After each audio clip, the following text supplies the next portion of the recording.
মাশরাফি বিন মুর্তজা।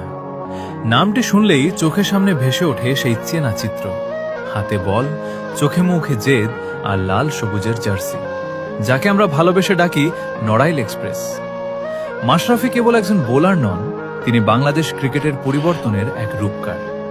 হাঁটুতে 7 বার অস্ত্রোপচারের ধকল সয়েও দেশের জন্য যেভাবে বল হাতে মাঠে দৌড়াতেন তা বিশ্ব ক্রিকেটে এক বিরল উদাহরণ। ইনজুরিকে বুড়ো আমল দেখিয়ে বারবার ফিরে এসে তিনি প্রমাণ করেছেন মন থেকে চাইলে যে কোনো প্রতিকূলতা জয় করা সম্ভব। পরিসংখ্যানের খাতায় তার অবদান কতটা গভীর তা একবার দেখে নেওয়া যাক। টেস্ট ক্রিকেটে তিনি খেলেছেন 36টি ম্যাচ, উইকেট নিয়েছেন 78টি। ওয়ানডে ফরম্যাটে 220টি ম্যাচ খেলে তার ঝুড়িতে রয়েছে 270টি উইকেট, যা বাংলাদেশিদের মধ্যে অন্যতম সেরা। টি-20তেও তার অবদান কম নয়, 54টি ম্যাচে নিয়েছেন 42টি উইকেট। সব ফরম্যাট মিলিয়ে আন্তর্জাতিক ক্রিকেটে মাশরাফি বিন মুর্তজার মোট উইকেট সংখ্যা 390টি। এই সংখ্যাগুলো কেবল পরিসংখ্যান নয়, এটি তার বছরের পর বছরের কষ্টের ফসল।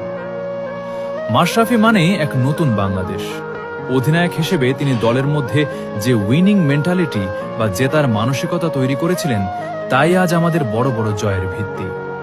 তিনি কেবল অধিনায়ক ছিলেন না, ছিলেন দলের সবচেয়ে বড় অভিভাবক। বাংলাদেশ ক্রিকেটের সেই স্বর্ণযুগের কারিগর মাশরাফি, যার অভাব আজও টাইগারদের ড্রেসিং রুমে অনুভূত হয়।